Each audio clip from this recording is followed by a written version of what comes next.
Hello guys, welcome back to my channel and enjoy this fanfic part 1. Now let's start the fanfic. His team had set upon this country for their first C-rank mission. They were tasked with guarding the drunken bride builder Tazuna.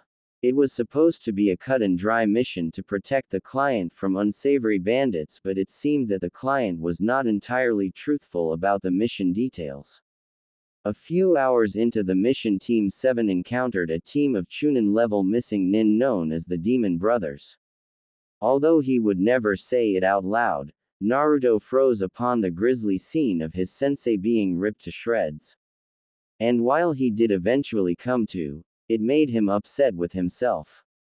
After dealing with the duo, it was revealed that his sensei, Kakashi, wasn't really injured and instead used the Kawarimi no Jutsu along with a minor genjutsu to make it seem like he was taken down. This was done with the purpose of testing his team's mettle as well as determining the target of the missing nin, which turned out to be the bridge builder.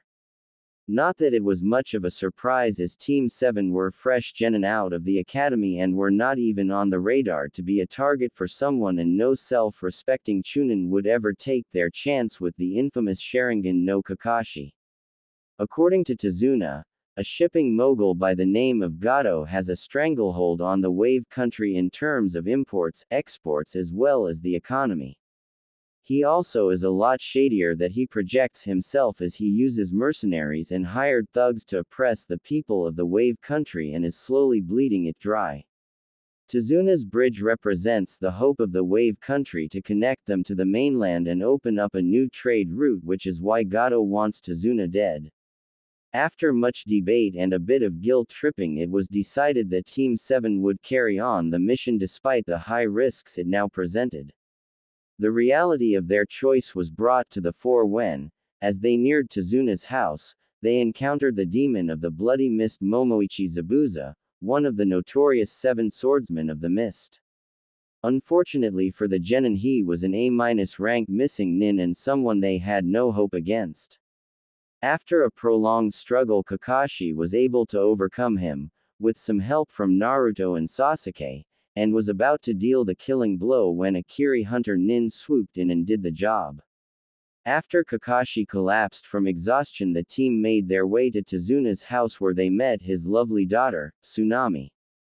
Unfortunately, they received bad news from Kakashi when he revealed that Zabuza is probably still alive. With that in mind, the next day he set his team the task of learning the tree walking exercise by climbing a tree by channeling the appropriate amount of charka to their feet to allow them to stick to the surface and climb all the way to the top. It was after one of these training sessions that Inari, the son of Tsunami, ranted at the Leaf Nin for trying so hard and stated that they would die fighting Gato and that they had no idea what it was like to live a hard life. This set Naruto off fiercely. His usual reaction would have been to shout and rant about it, but what Inari said brought forth memories and emotions that he tried so hard to bury. So with an intense glare toward the boy, that almost made said boy piss himself, Naruto tersely excused himself from the table and made his way to the forest that we find him in now, currently tearing up parts of the forest with a small army of clones in an attempt to quell his rage. How dare that little brat! He has a mother and a grandfather who love him and he dares preach about suffering. Arg. These were the furious thoughts of Naruto as he put even more effort into his little demolition derby of the surrounding trees. This trend carried on for another hour or so till Naruto was physically and emotionally drained. As he down with his back against a tree that was still standing, his thoughts went to his life so far. He tried to avoid this subject as much as possible. It hurt him all the time to think about it. His life in Konoha left many scars on him. Fortunately, or unfortunately depending on who you ask, none of them were physical. His abnormal physiology coupled with his tenant gave him an inhuman healing factor. So while he looked perfectly normal to a spectator, Naruto was a boy who was deeply troubled. While he wasn't physically abused in his village, except the occasional drunks and on his birthday when people got a little bolder, he was verbally and emotionally abused. For a young boy, full of innocence and life, to grow up in an environment that denied your very existence and even went as far as to encourage suicide, it was enough to break most people. The glares and whispers of hatred and derision that seemed to have bled over into the younger generation was sometimes unbearable to him. He was kicked out of the orphanage at a young age and lived on the streets for a large part of his childhood. Being forced to sleep in dark alley and digging through trash just to find something to eat took its toll on him, but Naruto, for the most part, stayed as strong as he could. It didn't mean that he was unaffected though. Those experiences stick with people even when they don't acknowledge it. He has been fighting since the day he was born. Fighting for attention, for recognition of his existence, and most importantly, for survival. One would never be able to tell he suffered though, from his outward appearance.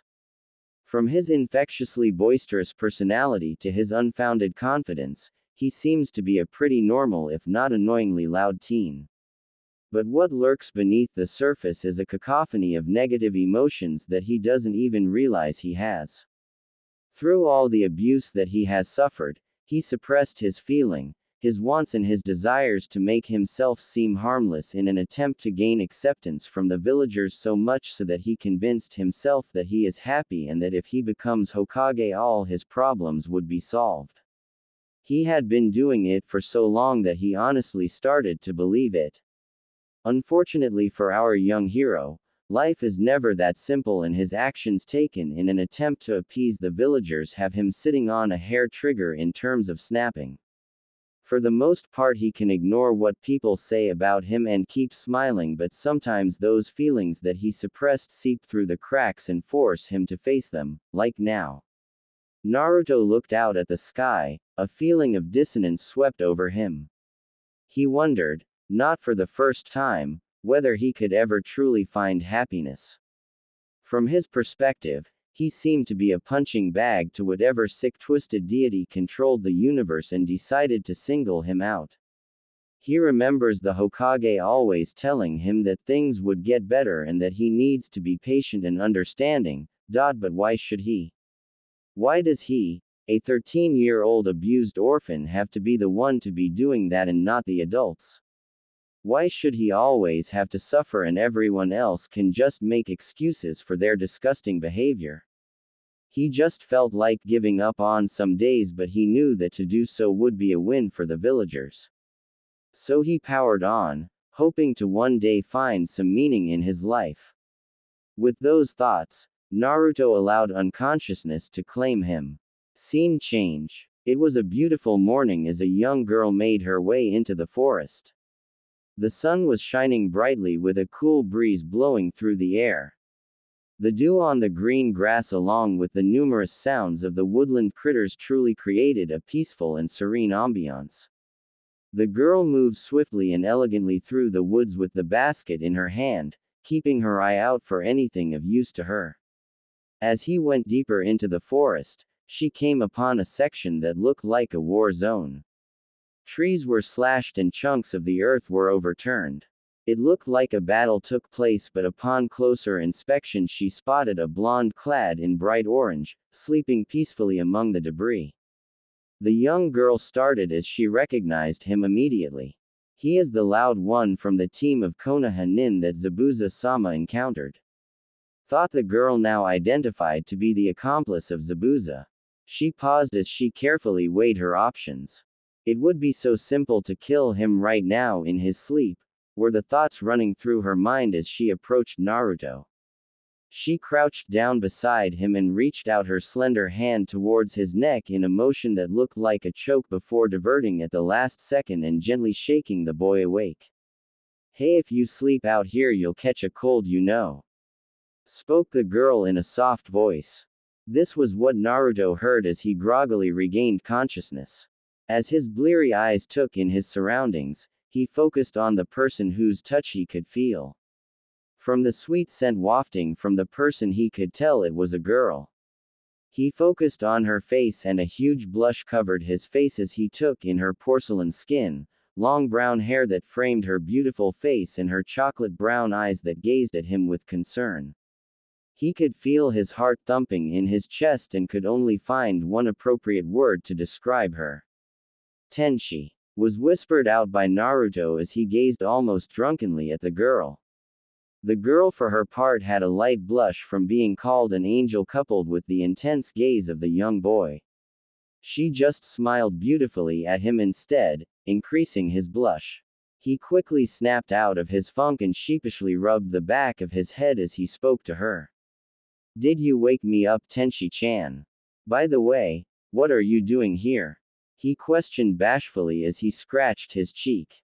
The girl felt a little embarrassed once again at the nickname but soldiered through with her response. Picking herbs, was her reply. Herbs? Questioned Naruto quizzically. That's right. It's to cure injuries and illnesses, she said, and Naruto noticed how soft and gentle her voice sounded. So free of the usual hatred or contempt that he's become accustomed to.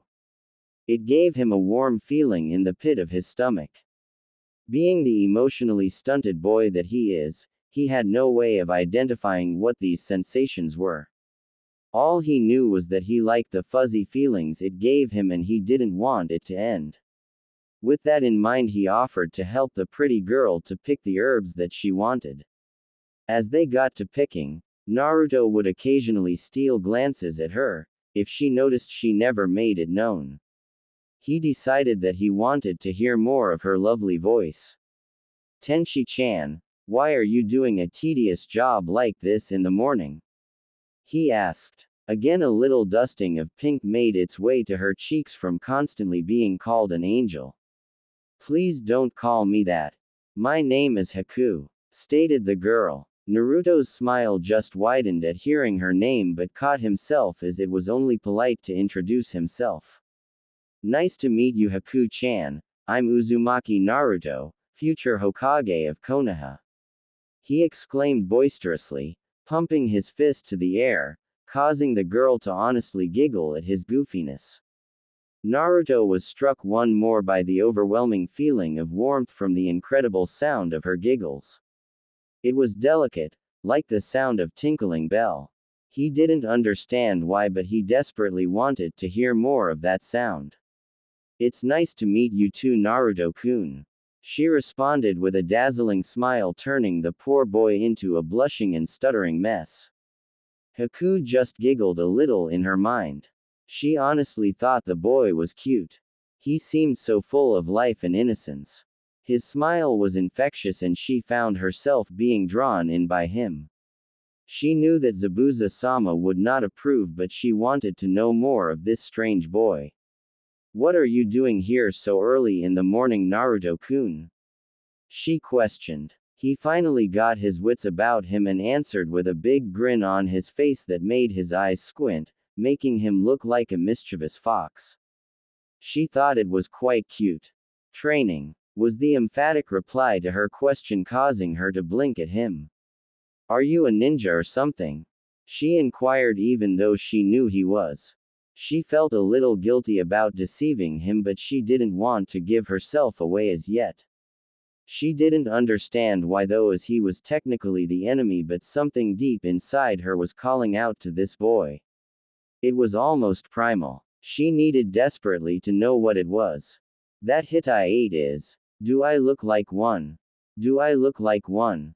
He questioned excitedly, happy that someone was able to recognize him as such. Haku once again giggled at his energetic personality. That's right, I'm a ninja. He finished, pointing his thumb to his chest. Wow, you're amazing, she commented, causing him to blush and puff out his chest at the compliment. She could honestly say she found him endearing with all his little quirks. But she need to know something important first. But why are you training? She asked. I want to become stronger, was his honest reply. But you look strong enough already, replied Haku. No, I want to become stronger and stronger, countered Naruto. Haku looked a little pensive. For what reason? She questioned. To become the #1 shinobi in my village. I'm going to make everyone acknowledge my power. he stated boldly. Haku didn't reply immediately, instead took a little time to gather herself. Are you doing that for someone else? Or for yourself? She inquired. His response would let her know the kind of person he truly is. Naruto honestly looked a little lost at that point. For him, he never thought about that. He just powered on with his belief that if he became strong he would become Hokage and then everyone will acknowledge and respect him. Haku just giggled at the cute confused expression on his face. Although Naruto loved the sound of her giggle, he was a little put out that she was laughing at him. What's so funny? He demanded with a pout on his face that made her giggle even more. After she finally gathered herself, she put on a gentle smile that made his insides turn to goo. Do you have someone important to you? Asked Haku. The question honestly made him freeze up, something that her sharp senses spotted immediately. Naruto, for his part, was having flashbacks of his life that were entirely unwelcomed. He felt his stomach turn at the thought racing through his mind and force himself to ignore it. He just did what he did best and asked a stupid question. Important. What are you getting at? He asked quizzically. There was silence in the clearing after that. Haku, for her part, noticed his inner turmoil and decided to ignore it for now. Instead, she lost herself to her own memories of living on the street and digging through garbage so she wouldn't starve. It was a painful time for her to think about. They were both unaware of the parallels of their lives and the similar conditions that they grew up in. Naruto, for his part, would never claim to be a genius, but he was perceptive enough to pick up the somber expression on her face and the change in the atmosphere of their conversation. As Haku continued to reminisce, Naruto looked on at her with worry in his eyes. Even though they didn't know each other long, he felt a connection with the girl that he never felt with anyone before. He wanted desperately to see her beautiful smile again. Just as he was about to say something, she finally looked up at him and straight into his eyes. Her gorgeous chocolate brown eyes bore into him and made him feel as though his soul was being bared to her. When her pretty pink lips moved, her sweet voice spoke the words that would be forever engraved into his soul and change not only his life but the course of the world as well. A person is able to become truly strong when they wish to protect someone they cherish. It was like the loud gong of a bell going off in him. The words, spoken by the angel that deigned to grace a commoner like him with her presence, reverberated through him and resonated with something deep inside him. His soul, his very essence, screamed out at him for attention. He racked his mind thinking of anyone that would fit the mold of the person that she described. While he had people he considered precious, he always had doubts about it. The Hokage, who he affectionately calls Gigi, was someone he considered as such.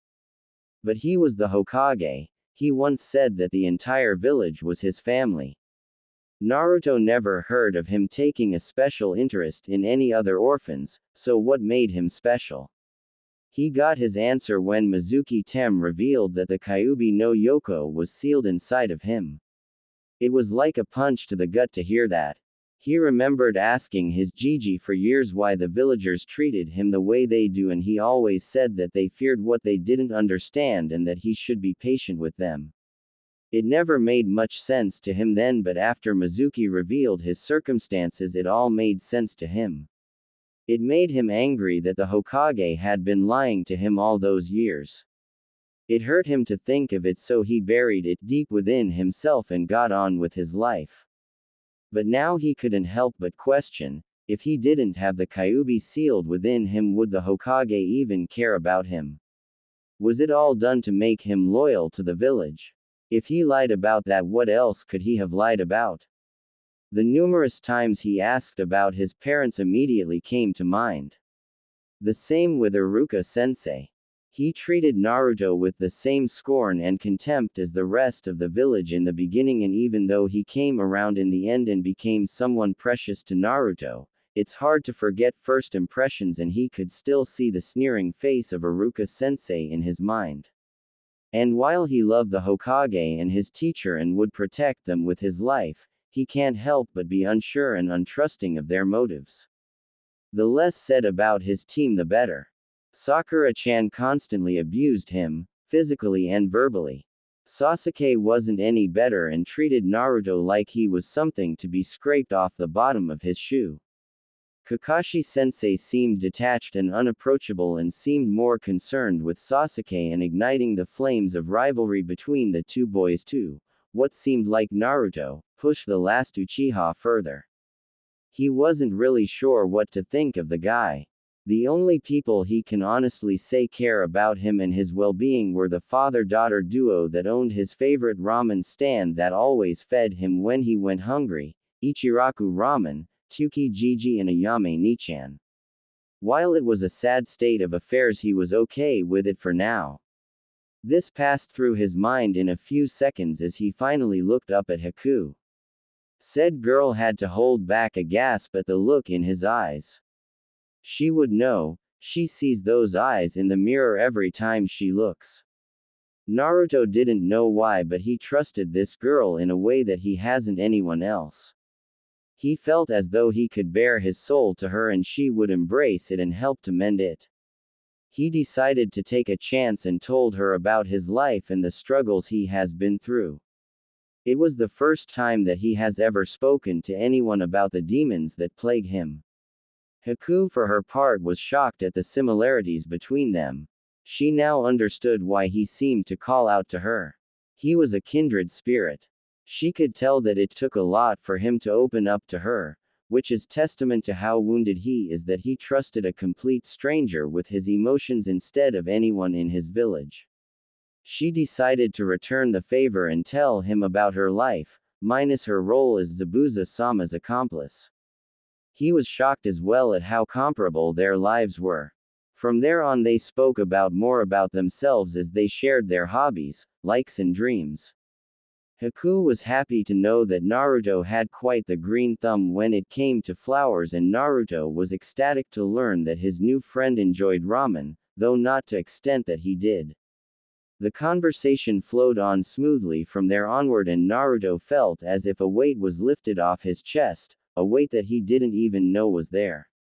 As he too in her beautiful features and the happiness that radiated off her, he felt his heart drum in his chest, and he decided then and there that there was no sight more beautiful than this. As it was getting late, they both had to return to their respective places. They made a promise though to meet up again tomorrow and maybe the following days. Naruto left the clearing with a spring in his step, feeling lighter than he ever has. Scene change. Naruto was jerked away by the sound of a feminine scream and a crash. He immediately took in his surroundings and realized that he was in the guest house in Tezuna's house. It seemed like he slept in. He heard another scream and he recognized the voice as Tsunami.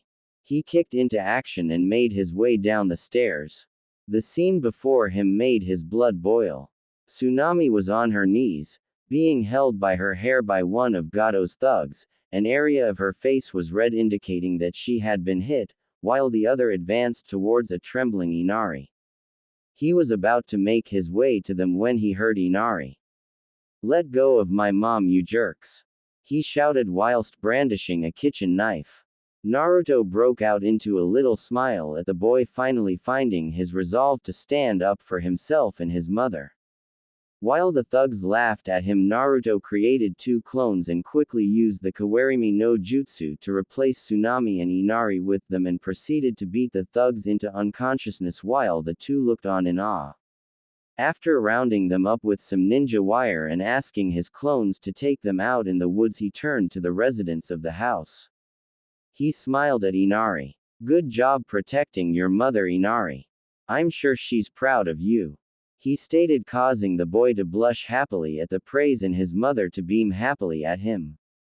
Naruto inquired as to his team's whereabouts and could help feel a bit of dread when he was told that they made their way to the bridge. As he took off toward the bridge, he couldn't help reminisce about the last few days of his life. Having met up with Haku for the last 4 days to talk about everything and anything that they could think of, he could honestly say it was the happiest time of his life. He didn't know what it was about the girl, but she made him feel at peace with the world and with himself. When he was with her, all his problems seemed so insignificant in the face of her beautiful smile when he made her laugh or her adorable pout when he teased her. The feeling of contentment and belonging was one he was unfamiliar with, and he honestly couldn't comprehend the strange new feelings she ignited within him. All he knew was that he wanted to protect her smile. He wanted to make her happy, and he would go to any lengths to keep her safe. He would talk to her about these strange feelings when he sees her next time, and hopefully she can tell him what to do. She was a smart girl, she would know how to help him. The sounds of fighting and metal clashing reached his ears as he looked up and noticed the conflict taking place on the bridge. He saw Kakashi-sensei engaging Zabuza Trough the Mist on the bridge. He also spotted Sakura-chan guarding Tazuna, although he did notice her trembling. The final he noticed, and the strangest, was a large dome-like structure that looked to be made of ice. It looked quite foreboding. By the process of elimination he realized that it was probably Sasuke who was fighting Zabuza's accomplice in there. He figured that Kakashi-sensei could take care of himself and that Sasuke would need a hand. He rushed towards the dome just in time to see Sasuke fall to the ground, his body riddled with what looked like Senbon. He was still and unmoving. While Naruto didn't really like the guy, he was still a fellow Konoha shinobi. He could feel his anger overcome him. Haku noticed Naruto rush in just in time to see his teammate fall. She had conflicting feelings at this juncture. While she wanted to fulfill the mission that Zabuza-sama assigned her, she didn't want to hurt Naruto-kun. She wasn't ashamed to say that she had quite the soft spot for the blonde enigma. In the few days they have known each other, he had somehow wormed his way into her heart.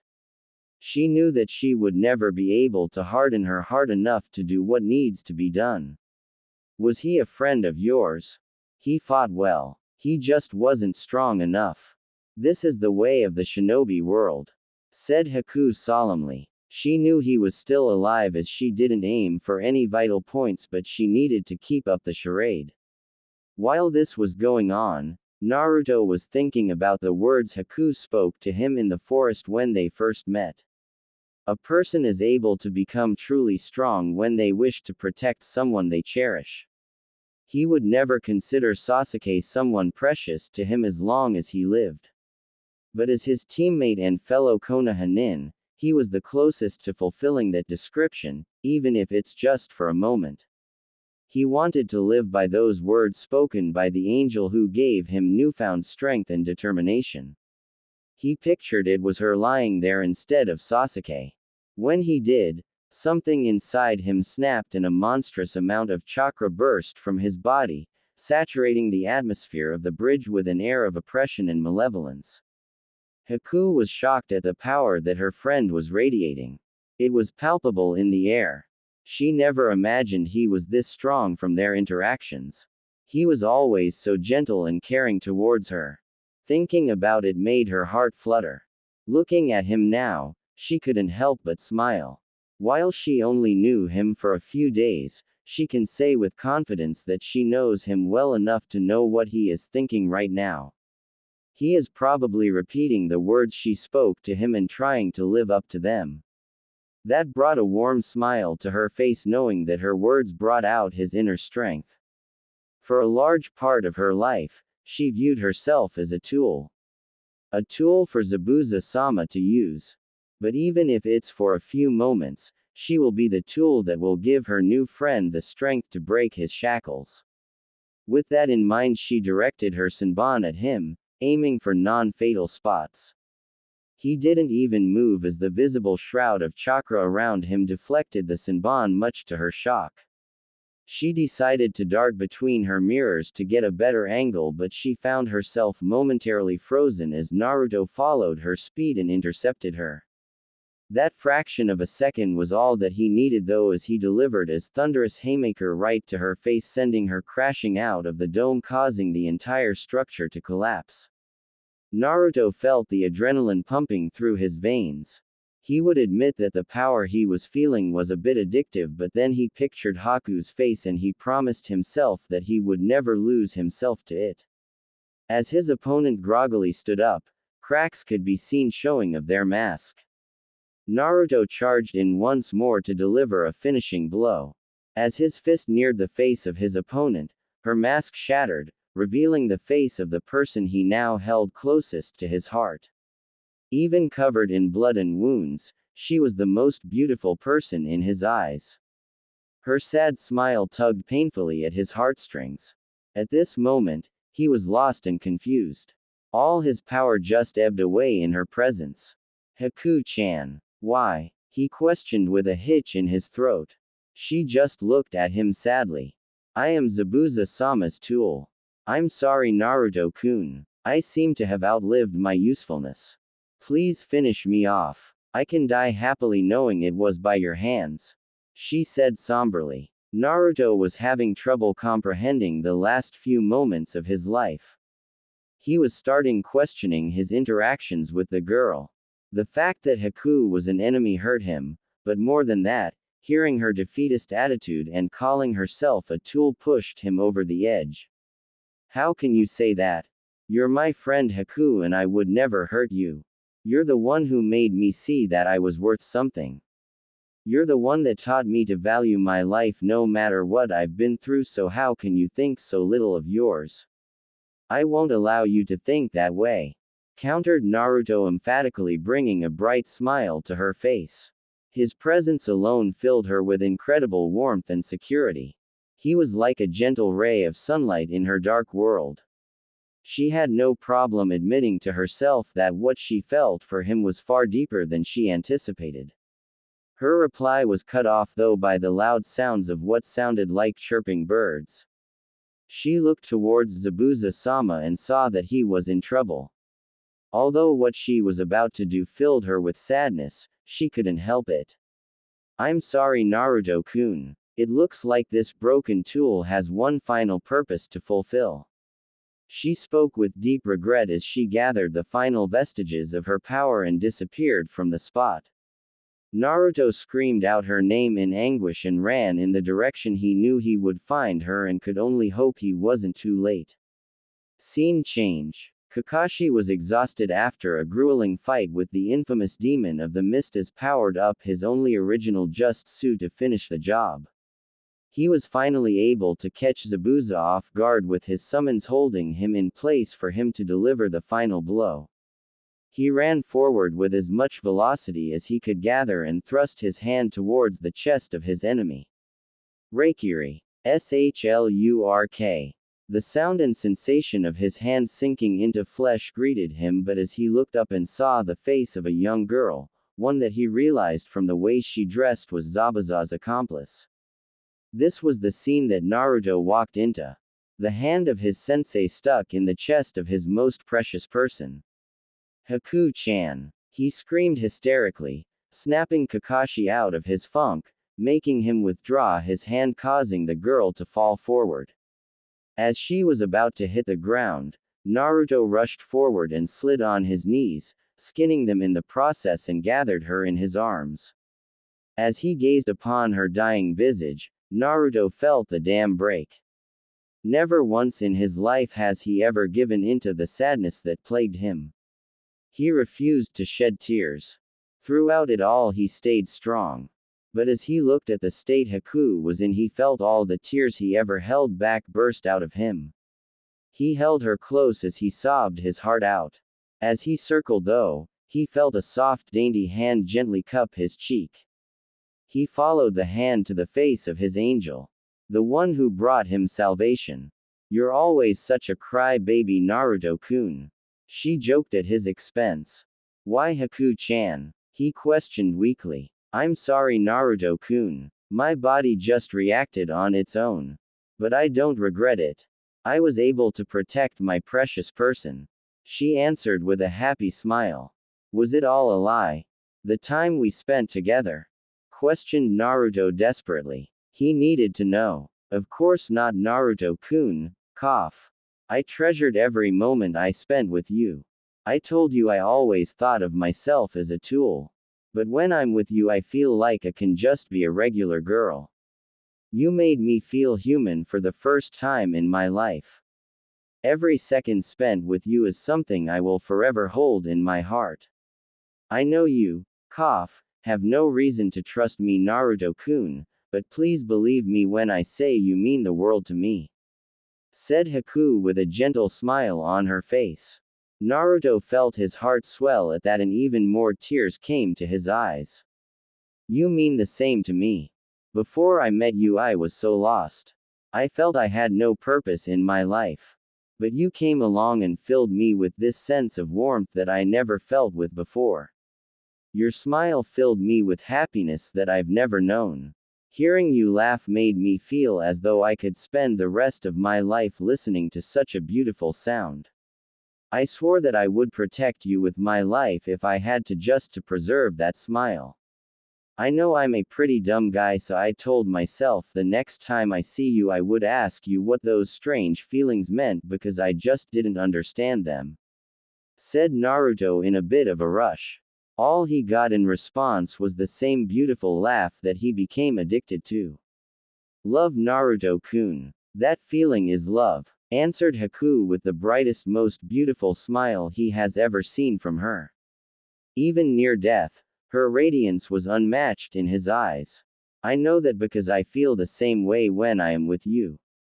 I love you too, Naruto-kun," she said with a tears of happiness in her eyes. Hearing those words broke through every psychological barrier he has ever set up in his life and pierced his very soul.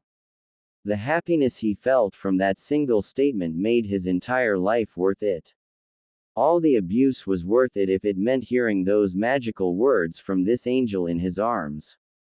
It seemed as his entire life led to this one moment. He never knew he could feel this at peace with himself. He felt as though he could topple mountains with a punch and take on the gods themselves if it was for her sake.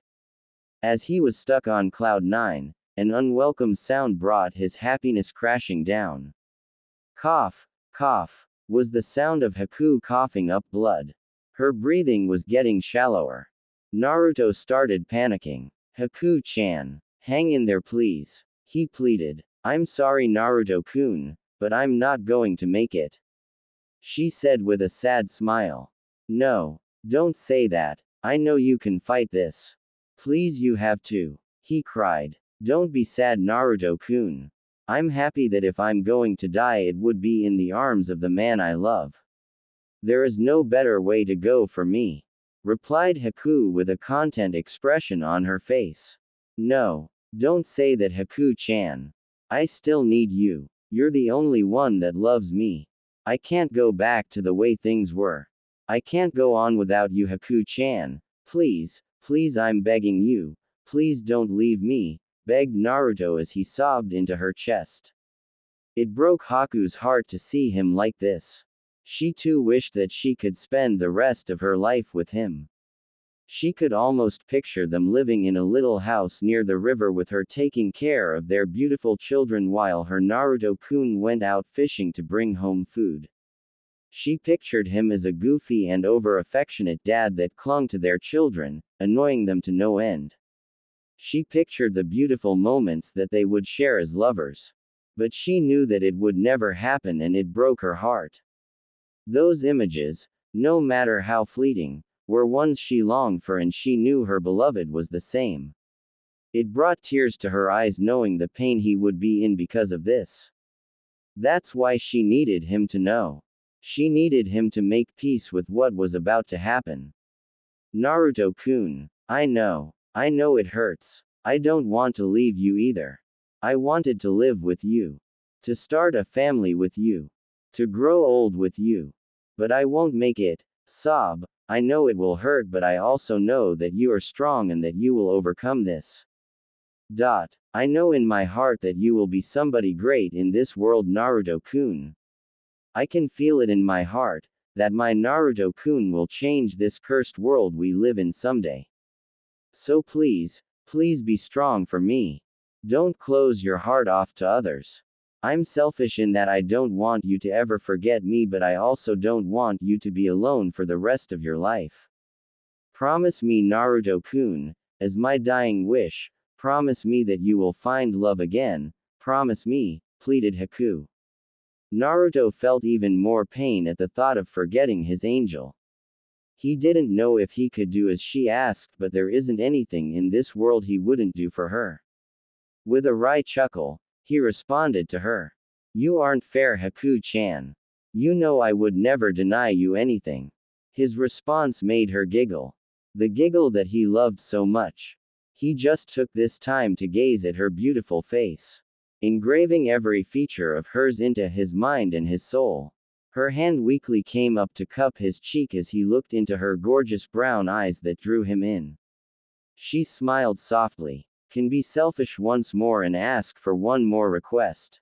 She asked weakly. The put his hand over the one that cupped his face and kissed it gently, feeling his emotions overwhelm him. Anything for you, Haku-chan. He replied, causing her eyes to shine with happiness. Can you please take my first and my last kiss? Pleaded Haku, causing his eyes to widen before he looked at her tenderly. Even though he could feel himself breaking, he needed to stay strong for her. He simply nodded his head, causing her eyes to sparkle with happiness. He gently cupped her face as she did the same to him. As they drew closer, they could feel their hearts beating as one. Everything in the world seemed insignificant to them in this moment. Only the presence of the one they loved mattered in this moment. As her soulful eyes looked up at him with all the love she could muster, she said the words that set his heart aflame once more. I love you, Naruto-kun. She said tenderly, her face filled with love and contentment. I love you too, Tenshi-chan, replied Naruto with a smile as he felt her soft pink lips connect with his. His world exploded into color from the simple act. The dull world that he lived in was suddenly filled with vibrant colors, brought forth from the angel that saved him from himself. It was a bittersweet moment to him, knowing that he might never experience this happiness again. The happiness of sharing your heart fully with one who loves you just the same. As the tears fell from his eyes and he lost himself in the sensations of his first kiss, he felt the hand Haku was cupping his face with fall limply. He could no longer feel her gentle breath on his lips and her body was completely still. As realization finally sank in, the pain he felt in that moment was unbearable. The scene on the bridge was one that tugged at the heartstrings of even the most hardened shinobi. As Naruto sobbed painfully whilst clutching onto the cooling corpse of the only person to ever show him love and affection, the two veteran shinobi looked on helplessly. Kakashi for his part was extremely confused. From what he could gather, Naruto seemed to have some kind of relationship with Zabuza's accomplice. He was unsure how that happened, but from the reaction of his student, he can tell it meant more than anything to him. He was having flashbacks to a similar event from his part when his teammate, Nohara Rin, did something similar in terms of intercepting his Reikiri to take a death blow. To this day, the nightmares of that event still plague him. He looked on sadly at his student, whose personality reminded him of his other teammate Obito. In his mind, instead of Haku lying on the ground, it was Rin. In place of Naruto, it was Obito crying over her body. The images froze him on the spot, bringing up all the demons that have haunted him throughout his life. Zabuza, for his part, was numb at the scene. His tool did her job, the one he trained her so well to do, and risked her life to save his, and she succeeded.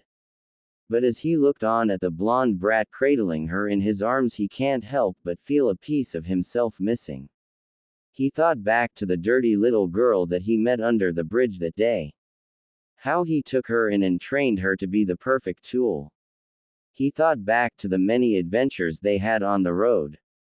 While always being on the run was far from a glamorous lifestyle, having her by his side made it all the more bearable. The warm smiles she would use when she welcomed him home made him feel comfort that he never thought he would.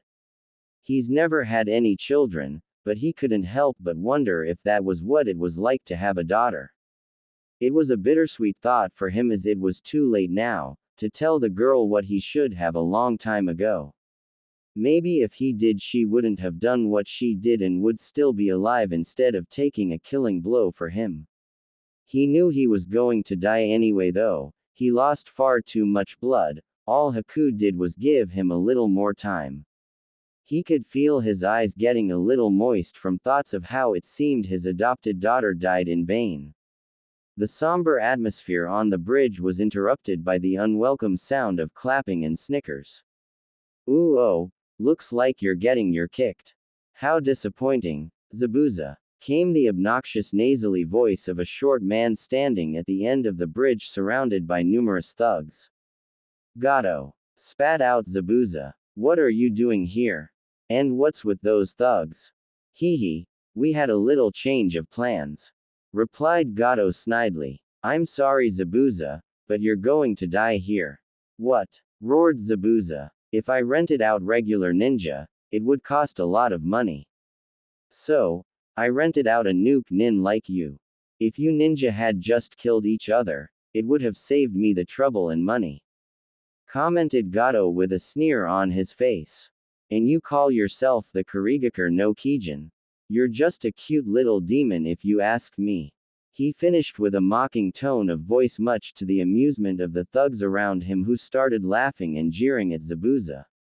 "Kakashi, I'm sorry, but the battle ends here," stated Zabuza. "Since I don't have a reason to kill the bridge builder, I have lost the reason to fight you." "Yeah, you're right," replied Kakashi, monetarily pushing whatever thoughts of the past to the back of his mind to deal with the situation at hand. "That's right, I owe that little bitch of yours a favor, for breaking my hand like this. But it seems like she's already dead. That's too bad, she would have made a nice gift for my men to play around with. I'm sure they could have broken her to make an obedient little house pet," commented Gato with a lecherous tone of voice. The reactions from those present ranged from the tightening of Kakashi's eyes to Zabuza gritting his teeth in anger. Gato was about to open his mouth to make another snide comment, before he froze in his tracks. He broke out into a cold sweat and momentarily lost control of his bowels, as evidenced by the wet spot in the front of his pants. An unholy amount of killer intent flooded the bridge. Rage, hatred, violence. These were some of the emotions intensely permeating the atmosphere. Kakashi knew the sensation well enough from 13 years ago, when the Kyuubi rampaged in Konoha. But for some reason this time it felt more concentrated, more potent. It honestly made him tremble. He knew exactly where it was coming from, though, as he looked to his student who was still cradling the body of Haku. Blood-red chakra was swirling dangerously around his body. Kakashi could only hope that the seal held up. Zabuza, for his part, was caught between being impressed to trembling in his boots. He was no stranger to killing intent, but the intent waving off the blonde brat was chilling. He could feel his body freeze up and the hairs on his neck stand on end. It felt like the Shinigami had come to claim his soul. He could feel the stroke of death run up his spine. Gato's subordinates were faring even worse. As untrained thugs, they were never exposed to intent like this, as such they had no way to deal with it. Their breaths caught in their throats, their knees trembled, and they were having visions of the gruesome kinds of death they will suffer at Naruto's hands. It was too much for some of them who couldn't handle it, and they collapsed, foaming at the mouth. Naruto, for the first time in his life, let go. All the pain, all the hatred, the desire to cause bodily harm. All the negative emotions he suppressed his whole life came crashing through his very being. And it was all directed at the source of the problems in this country. If it wasn't for this greedy his beloved Haku-chan might still be breathing. It was a bit of a stretch to think that, but with the state his mind was in, Naruto didn't really give a. The only person to ever show him love and grant his a small measure of happiness in his hellish life, was robbed from him. He was emotionally stunted to begin with, and now, with all these new vicious sensations coursing through him, he didn't know what to do. He needed to direct it somewhere. For the first time in his life, Naruto embraced the hatred that was always knocking at his door. He embraced the pain, the insanity, the agony, and welcomed them with open arms. He wanted to slaughter these animals. But he also thought of the love that he experienced, the happiness that Haku-chan granted him. The feeling of peace and serenity. He was so confused. All these conflicting emotions, some of them didn't even feel like his own, running through him, and he didn't know what to do. Naruto didn't know it, but for a few moments, the blood-red chakra cloak that surrounded his body flickered, turning a golden orange for a few moments. This went unnoticed by everyone on the bridge. But deep within the mind of Naruto, a large blood-red eye with a vertical slit iris snapped open before a fanged grin broke out on a large maw. "Oi Gaki! Throw me a kunai!" called out Zabuza to Naruto, who paused momentarily to look up. Zabuza looked at his anguish-filled eyes and flinched a little, knowing those eyes reflected his own inner feelings, but he had to keep it contained for now. Naruto, even though conflicted, did as asked, as he knew the man had no reason to fight them anymore. Plus, he was Haku's precious person. "I know you want to go wild, but I suggest you don't move from that spot. For some reason Haku seemed to be in love with you. I have never seen her smile so brightly in all the time I've known her. It was a beautiful sight. I have lived a life of many regrets, and I have committed many sins. None weigh me down more than the regret I have for never telling Haku how much she meant to me. I regret not telling her that she wasn't a tool and that I thought of her as a daughter. She brought a brightness into my dark life and shined brightly like the sun, chasing away all the darkness. But I don't have to tell you that, you know better than anyone. I can feel my life slipping from me. I know that I won't make it to see tomorrow. But I'm okay with that. I want you to watch though. As the man that Haku chose, I too will put my faith in you. I know you will be somebody feared in the future, so let me give you a lesson about the life of a shinobi. We may be tools for our villages, but we are human too.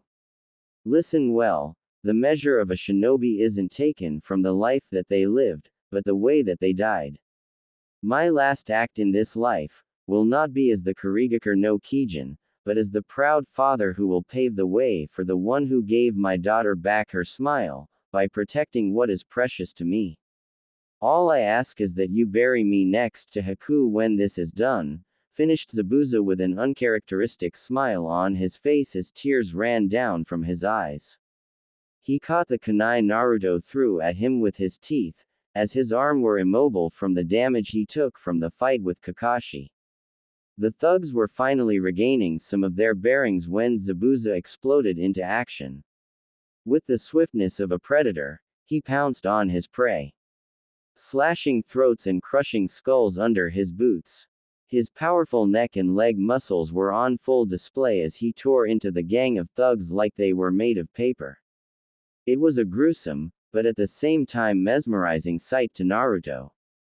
As Zabuza took down more and more thugs, ignoring whatever wounds were inflicted on his body, Naruto wondered if this is what it meant to be a shinobi. He always bragged about being Hokage, but he felt so weak and helpless right now. Holding the dead body of his would-be lover and watching the man she sacrificed herself for tearing through the enemies that threatened them, even though he was on the brink of death. Was this true strength? Was this what Haku spoke of? Even though he knew he was going to die, Zabuza walked to his death with his head held up high. Naruto, for his part, let a small smile grace his face in the midst of the carnage. I understand now, Haku. I understand what you were trying to tell me. I promise you that I will carry your words and your thoughts in my heart forever. This is my promise of a lifetime. thought Naruto with a sad smile. At the other end of the bridge, Inari arrived with the small group of villagers just in time to see the massacre that was taking place. While most of them felt sick watching the carnage, they couldn't look away. They needed to see this through the end. Gato was running as fast as his stubby little legs could carry him in an attempt to get away from the demon on his tail. But it was all for naught as Zabuza, even without the use of his arms and multiple weapons sticking out of his body, was able to take out all the cheap thugs he hired and ran him through with a kunai, causing Gato to cry out in pain. You and are going to hell together, Gato. Look forward to it. I'll let you see if I'm a cute little demon or not in hell. Roared Zabuza as he mercilessly tore through Gato's body with numerous cuts and lacerations from his kunai before plunging it straight into his heart, causing him to fall off the edge of the bridge and into the ocean, sealing his death. With his job finally done, he made his way back to Naruto and Haku, walking through the corpses he left in his wake. As he finally collapsed next to the young girl, he motioned Naruto to come closer before whispering something in his ear, causing Naruto's eyes to widen before getting a determined look in his eyes.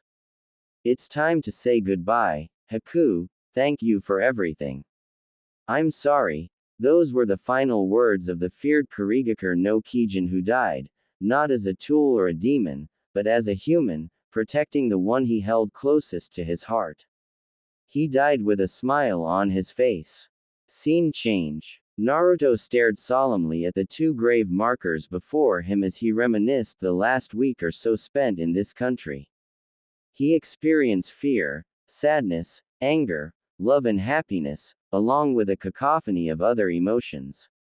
It was a roller coaster experience, that was for sure. His heart still ached terribly at the thought of the one he had given it to. He hated the fact that he would never again see her soothing smile, hear her beautiful laugh or experience the warmth that she provided him. He wanted to shout, to scream at the unfairness of it all. He wanted to curl into a ball and cry. Cry for the angel that was taken from him far too soon. But he made a promise. He promised her that he would be strong for her. He promised that he wouldn't close off his heart. While he didn't think he would ever let anyone in any time soon, he wouldn't become a brooding prick like his teammate either. He would be the man that his Haku-chan fell in love with. He would be a man she would be proud of. A man who will protect those precious to him, in her honor and her memory. He will become the man she knew he could become, and he would change this world. So nobody will ever experience the pain that he and Haku-chan experienced in their lives. How he would do that he was unsure, but she believed in him, and that's all the motivation he needs to take on the world. A smile came across his face as he thought this. She really made a man of him. He felt like a whole new person. Like a huge burden was taken off his shoulders.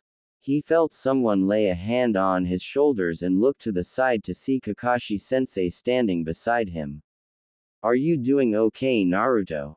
He questioned. His student was withdrawn ever since the battle on the bridge, which isn't surprising when the revelations on that day were taken into account. He could infer that Naruto had some relationship with the girl, Haku, and he was deeply affected from the loss he experienced. He felt a lingering guilt from his role in that event. He wondered if Naruto hated him for being the one to end the life of the one he loved, but so far he hasn't shown any indication of such. While that may be the case, he hasn't been as social or boisterous as he normally was. He wanted to know if he was going to be okay. Naruto tensed a little before relaxing. He was still unsure how to act around Kakashi-sensei. Whenever he saw him, all he could remember was his lightning-covered hand piercing the chest of Haku-chan. While he knew it wasn't Kakashi's fault as Haku-chan intercepted the attack that was actually meant for Zabuza, he still couldn't get the picture out of his mind. He wasn't sure if he would ever be comfortable around the guy again, but he won't needlessly give in to hatred either. I won't say I'm fine, Kakashi-sensei. It hurts. To know that she's gone. But I have to live on. I know that's what she would have wanted. I won't waste the life she gave back to me, answered Naruto. Kakashi just nodded his head and took the time to pay his own respects. Scene change. We currently find Naruto sitting in the lotus position on the floor of a cottage located deep within the forest of the Wave Country. Zabuza, before he passed away, told Naruto where he could locate their hideout and he left everything in there to the young blonde. It took Naruto a few hours to find it. It's been 2 days since the battle and Naruto was still recovering, emotionally, from the ordeal. He followed the advice of Zabuza though, and was pleasantly surprised by the amount of equipment that was hoarded by the two. Large amounts of kunai, shuriken, senbon, ninja wire, explosive tags, smoke bombs, blades of varying lengths and even soldier pills were what he found, along with clothes and a large amount of money that Zabuza was saving up. He felt a little bad by taking these things but shook off his hesitation as it was Zabuza himself that told him to take the equipment and use it how he saw fit. It was a blessing in disguise for Naruto, who couldn't get quality equipment in Konoha due to the prejudice of the villagers, who either kicked him out of their stores or overcharged him and sold him crappy equipment. This was evidenced by the blunted and chipped kunai and shuriken he's been using. He gathered those from the training grounds surrounding the village, but he knew that he needed better tools as it might save his life someday. With that in mind, he continued to seal the massive haul of equipment into scrolls for easy travel. He also found, to his amazement, jutsu scrolls, mainly for Suiten and Futen ninjutsu, but also different styles and kata for kenjutsu, along with chakra control exercises. He knew this would be invaluable to him in his shinobi career and silently thanked the late Kurigakure no Kijin for his help. He never had any direction in his career. Neglectful teachers coupled with his goofing around really stunted his growth. But now he finally had the motivation, along with the direction he needed to take himself to the next level. He would not waste this opportunity.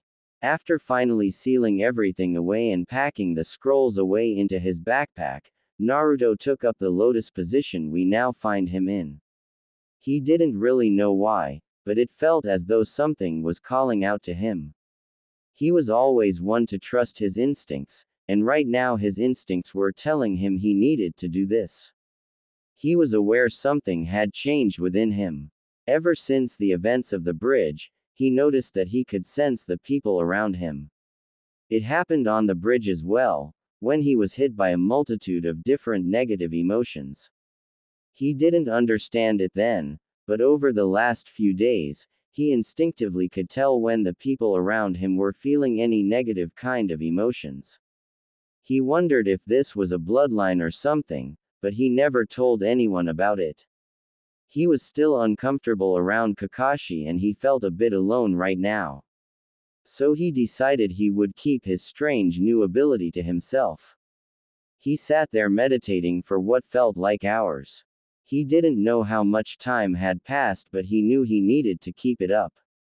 The feeling was getting stronger. He needed to know what was going on with him. He had a feeling he could get his answers this way. The silence around him was interrupted by what sounded like water dripping. His eyes snapped open as he found himself no longer in the cottage that he knew he was sitting in a few seconds ago. He now found himself in a dimly lit hallway with what looked like numerous pipes running along the wall, deeper into the hallway. There was water on the floor, and as he got to his feet he noticed that the water reached just above his ankles. All in all, it was quite an eerie place to be in, not to mention depressing. He could feel something primal further down the hall, the same thing that seemed to be calling out to him. He once again trusted his instincts as he walked into the darkness, following the direction of the pipes on the wall. After walking for what felt like ages, he finally saw a little light at the end of the tunnel. As he reached the end, the hallway opened up to a wide expanse. A huge area with the same design as the hallway could be seen. But what caught his eye the most was the enormous cage from right in front of him. The bars looked sturdy and the height was something he was having trouble comprehending as he couldn't see an end to it. In the middle of the gate was a piece of paper with what looked like the kanji for seal written on it. Try as he might, he could not see anything other than darkness within the cage. All in all, it was quite the oppressive and intimidating place. The power that was pulsing in the air also made the hairs on the back of his neck stand on end. As he contemplated the meaning of his surroundings, his eye caught a slight movement inside the structure. Before he could question it, two blood-red eyes snapped open and started directly into his. He started slightly from shock at the action. His heart started beating a mile a minute as more of whatever was behind the cage came into view. The creature stood tall. He could make a rough estimate that it stood close to 50 feet tall. It had luscious crimson fur that honestly made him want to run his hands through it. Its hands were sharp, menacing claws that looked as though it could tear him to shreds without effort. But the most defining feature, and the one that struck him deeply, were the 9 tails that were swishing behind the creature ominously. He knew who this was. He knew what this was. He never thought that day would come where he would actually meet the creature. Even though he knew he should be afraid, he couldn't help himself but admire how beautiful and how majestic the creature looked. He didn't see it as he was too lost in his thoughts, but the creature's eyes widened slightly before an almost imperceptible blush came upon its cheeks. It quickly regained its bearings though and decided to get on with why it called the boy in here. HMPH. So my jailer has finally decided to grace me with his presence. I'm honored, said the creature with a snarky tone of voice that was dripping heavily with sarcasm. The voice was deep and reverberated throughout the room. It jolted Naruto out of his contemplations as he fixed his gaze upon the creature that was the bane of Konoha. Kyuubi, he whispered. He was unsure of what to do or say in this situation. It's not every day you come face to face with a 50-foot-tall demon fox that could squash you like a bug if it wanted to. He really wanted to freak the out right now. To scream in fear and shout obscenities. That's what the old him would have done. But in his mind, Haku-chan would be disappointed if he did something like that. He was a new man now though. She made him see the world as more than just black and white. He vowed never to judge a book by its cover. He would keep try to his cool, on the outside at least, and try to figure out what's going on before he starts tripping balls. Oh, you recognized me. How flattering. You are smarter than I thought you would be. Note, I meant that sarcastically, as I have 9 huge tails floating behind me. I'm sure a brain-dead monkey would know who I am. Mocked the now identified Kyuubi, much to the annoyance of Naruto. He wanted to keep his cool but this motherer was making it really hard. Do you want a cookie for your amazing deduction? It ridiculed even further. Naruto felt his patience snap. He was never one to take things lying down. You overgrown rabbit, shot Naruto. That seemed to have set it off fiercely as it started banging its head against the cage while its tails thrashed against the ground. Say that again, you puny insect. If this gate wasn't in the way I would tear you to pieces, you insolent fleshbag. Roared the Kyuubi. Naruto was a little shaken, but B didn't show it. He's had a lifetime of putting up fake emotions to say he's gotten pretty good at it. He knew though, that he needed to move this conversation forward. Look, I'm sorry, okay. I shouldn't have said that. You were being kind of annoying and mocking me and it just upset me. I'm sorry. Apologized Naruto. He was never one to take such an action, but these last few days have really taken their toll on him. The Kyuubi stopped what it was doing and simply raised an eyebrow at him. It eventually shrugged, at least that what it looked like, before settling down by resting its head on its front paws that were crossed. I accept your apology. I too am sorry for the unsightly little display. My ears are a bit of a sore point for me, said the Kyuubi. Now that it was speaking normally instead of mocking him or roaring, Naruto noticed it had a strange lilt to its voice that, for the life of him, he couldn't place even though he knew he should. He decided to put it in the back of his mind for now and focus instead on the calamity before him. I understand. I get that way too when people make fun of my height, Naruto said with an understanding look, causing the Kyuubi to nod sympathetically. You know, you're a lot more agreeable than I thought you would be. I expected you to be calling for my blood and screaming about hatred and destruction and all that jazz. He pointed out carefully. He knew he had to be careful here, but what he said was true. This meeting was not at all going the way he thought it would when he eventually came face to face with the Kyuubi. He honestly expected more fire and brimstone, but he decided not to look a gift horse in the mouth and go with the flow. HMPH, you humans always thinking you know everything. Don't hold me to the same standards as your pathetic race. I'm not so weak to give in to hatred and rampage like some mindless beast. That's what you humans do.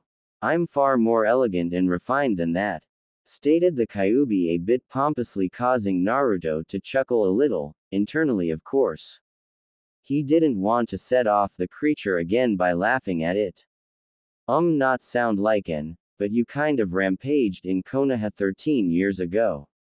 That's kind of the reason people hate me so much, pointed out Naruto. While it peeved him to know that the Kyuubi was sealed in him and that it was the primary reason for the abuse he received, he got over it.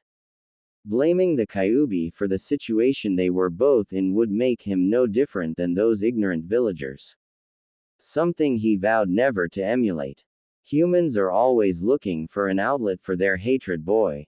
You just happened to be the one they directed it to in these times of so-called peace. More importantly though, you are assuming that I magically appeared in that pathetic village.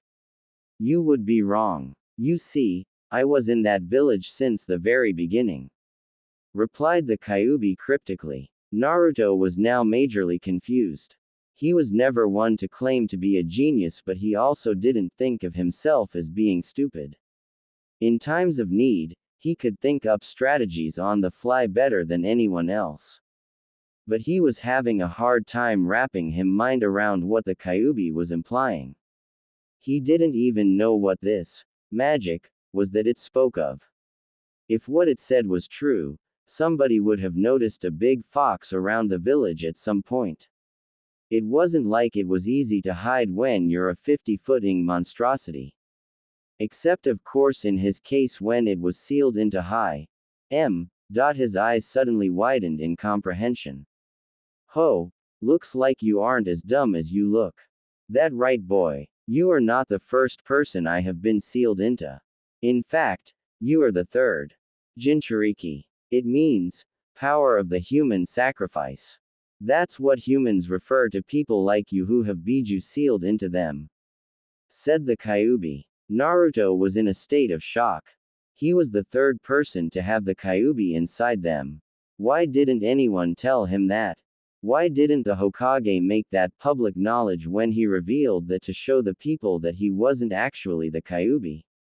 To let them know that there have been others who lived in the village that were just like him. He seethed silently and his trust in the old man took another harsh blow. It seemed he was always suffering from the mistakes and misconceptions of those around him. Another piece of information caught his attention though. Biju. You mean there are more like you? Asked Naruto with a tilt of his head and his eyes squinting in concentration. It was an action that older females would consider cute. Naruto didn't notice it, but there was a light blush on the face of the Kyuubi with regards to his actions. It snapped out of it quickly though. That's right. Biju or tailed beasts, or what my siblings and I are referred to. We are each denoted by the unique number of tails we possess. From the Aikibi Shukaku to me, the most powerful Kyuubi. boasted the Kyuubi whilst striking an intimidating pose, causing Naruto to clap lightly, causing its chest to puff out a little in pride, making Naruto's sweat drop. He did find something of interest though. That Kyuubi, what? He asked quizzically, making the beast blink at him uncomprehendingly. What? It questioned confusedly. You said the Ikibi Shukaku. I'm assuming Shukaku is the Isejibi's name. But then you said the Kyuubi, but you never said your name. Pointed out Naruto. The Kyuubi for its part was a bit stumped. It didn't mean for Naruto to ask such a question. It was just pointing out the existence of the Biju. It honestly didn't think the boy would be so perceptive. And I never will if I have a say in it. You are not worthy of hearing my name, so put it out of your mind. More importantly, you are in no position to want to know my name when you don't even know yours. Said the Kyuubi. At first Naruto was peeved at the slight against him before becoming mightily confused. His name? What in the world are you on about? My name is Uzumaki Naruto. Affirmed Naruto, causing the beast to chuckle lightly. It really pissed him off to hear it. While it's true that your name is Uzumaki Naruto, it isn't your full name, technically speaking. You are missing your father's last name, replied the Kyuubi with an almost evil grin on its face. Naruto snapped to attention upon hearing that. You know who my parents are. Tell me, please, pleaded Naruto. It was the one piece of information that he valued above all others. He has been asking the Hokage for years with no success. He desperately needed to know whether they were still alive or dead. Whether they hated him and threw him away. If they loved him like he hoped and prayed they did. The Kyuubi had a brief flash of sympathy flash through its eyes before it disappeared. It needed to know whether or not this boy was the one she was waiting for. Of course I know who your parents are. The old monkey leader of your village knows as well. I will tell you, but you need to prove yourself first. You need to show me your resolve. Said the Kyuubi. Naruto's head snapped up to look in the eyes of the Biju before him. Even the Kyuubi was a little taken aback by the intensity in those cerulean eyes of his. How? Was the simple word that escaped his mouth, but it was filled with determination. The Kyuubi just shook its head amusedly. This boy never ceased to amaze. Simple. You need to confront your darkness. All those negative emotions you buried deep within your psyche in an attempt to gain acceptance from those pitiful villagers by showing that you are harmless. You need to show me that you won't lose yourself to the darkness lurking within you. But most importantly, I won't tell you anything until you are finally complete. Life is all about balance. Yin and yang, spiritual and physical, light and darkness. They are two sides of the same coin. You are imbalanced. By burying away your darkness, you essentially denied a part of yourself and hid it away. Until you confront this aspect of yourself, I will not tell you what you desire. Said the Kyuubi in the most serious manner he has seen from it thus far. He was honestly a little shocked by that revelation. He had no idea that he went so far as to reject a part of himself, just to appease the villagers. He was unsure how to feel about that. Would he be able to face all the pain and hatred that he buried away? Will he be able to maintain his sanity when he finally comes face to face with the thoughts and feelings that threatened to break him when he was younger? Suddenly, he heard footsteps. Heading towards him, he could hear the slight splashing of the water on the floor as whoever it was neared him. His heart was beating a mile a minute as he turned to confront the intruder. Well, if it isn't my other half. Finally deciding to come pay little old me a visit. Spoke a voice that was so similar to his, but with a more guttural quality to it. It sounded a lot more menacing than he ever did. He turned around fully and was met with a sight that set him on edge. The person who spoke to him was an exact replica of himself. With one striking difference. The eyes. While his were a clear cerulean, something that Haku-chan complimented him on, The replica had eyes that were blood red, with sclera that was pitch black that were twisted in hatred and contempt. All in all, it was a bone-chilling look to see on his face. Wah! He blabbered. Those damn villagers, all they've done up until now was shun us. Abuse us. The replica seethed vehemently. Who are you? Questioned Naruto carefully. The replica just sneered at him. Can't you tell just by looking? I'm you, answered the replica. Huh, I don't recall making any shadow clones, protested Naruto. I am your true self. The true self that lives inside your heart, replied the replica. Naruto was in a state of shock and denial as the implications started to hit him. I didn't think the Kyuubi could bring me to the surface like this. I am the true you. The real you, stated the replica. The real me, whispered Naruto with a feeling of dread pooling in his stomach. Yeah, I'm your precious hatred, your dark self, thundered the now identified, Yami Naruto. You, spoke Naruto in a daze as he gazed upon the culmination of his years of self-suppression. That's right, I'm the true you. I won't let you drive me out, poser, stated Yami Naruto emphatically. So that's how it is, answered Naruto. There was a moment of tense silence before Yami Naruto exploded into action, catching Naruto by surprise with a fierce left hook. Even whilst experiencing the pain, he noticed the technique and form of his dark self were far more refined than his. He recovered quickly before sending a haymaker of his own at Yami that he blocked before Naruto head-butted him to break the stalemate. As they separated, Naruto's thoughts were running a mile a minute. I don't want to fight him. I've had enough of that these past few days. But it seems like he doesn't want to talk this out. I have to find some way to defeat him, thought Naruto. You will never defeat me, stated Yami Naruto, causing Naruto's eyes to widen in shock. It was almost as if he was reading his mind. Yami Naruto once again charged him with a flurry of kicks and punches.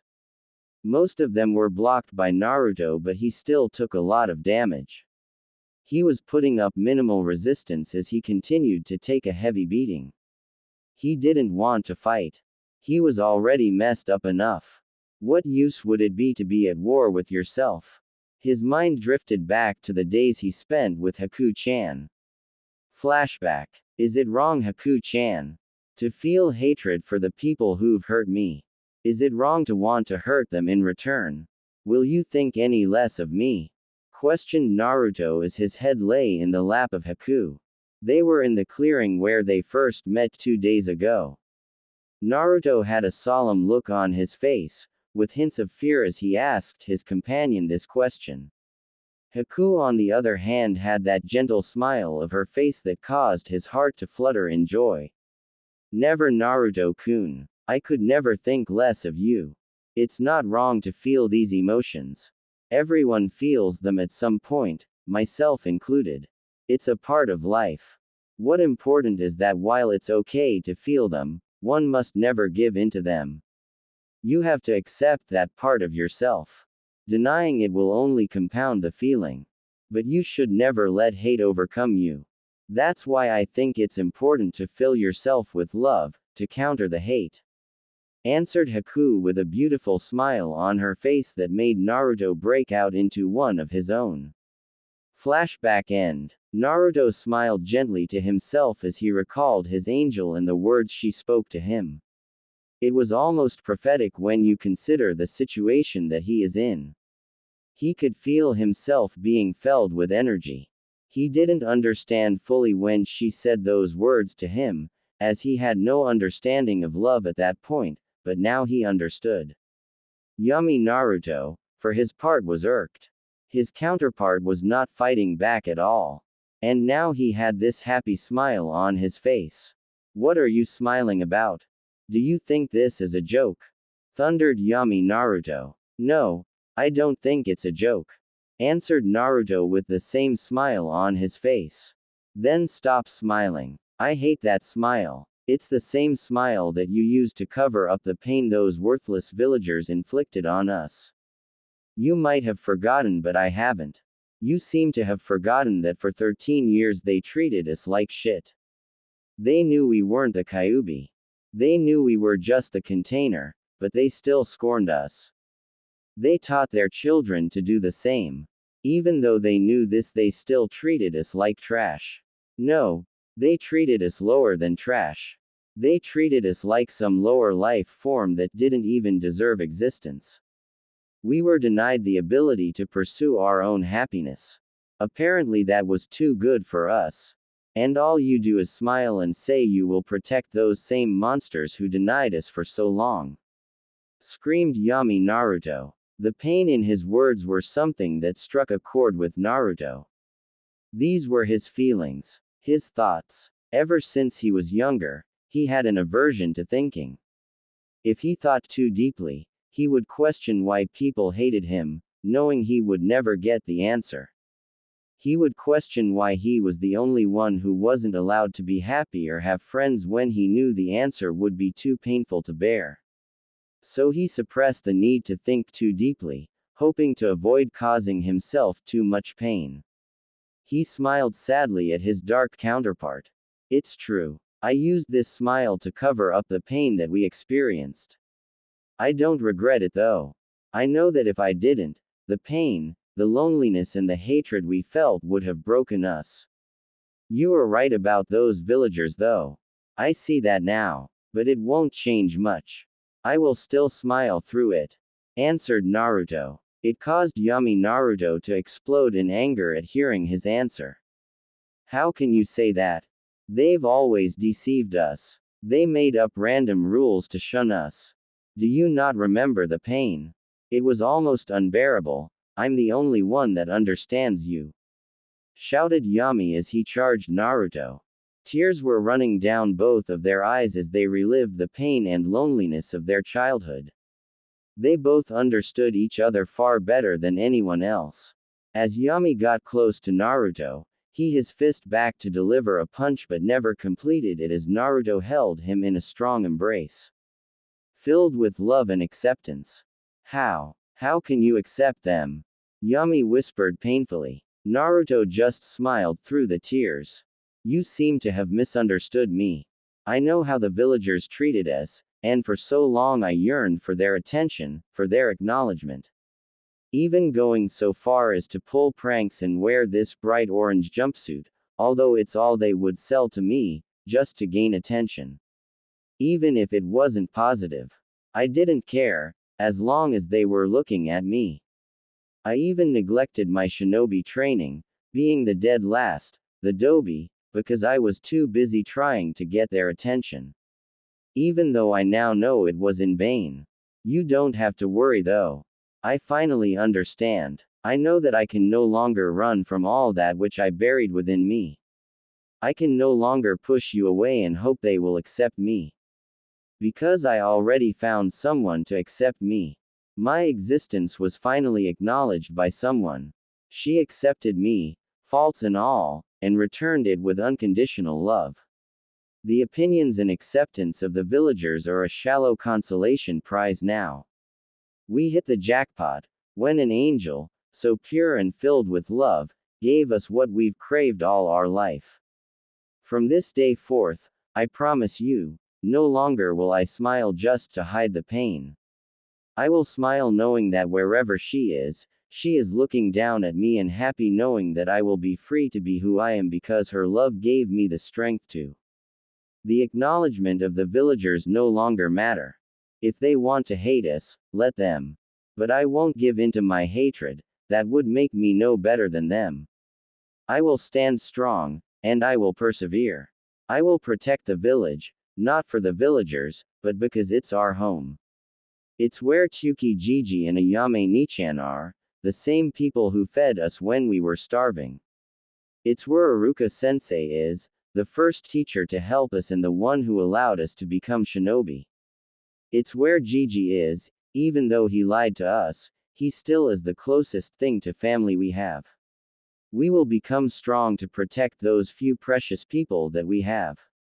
But most importantly, we will become strong to fulfill the dream of Haku-chan, to ensure that none else suffer as we have. To end this cycle of hatred and violence.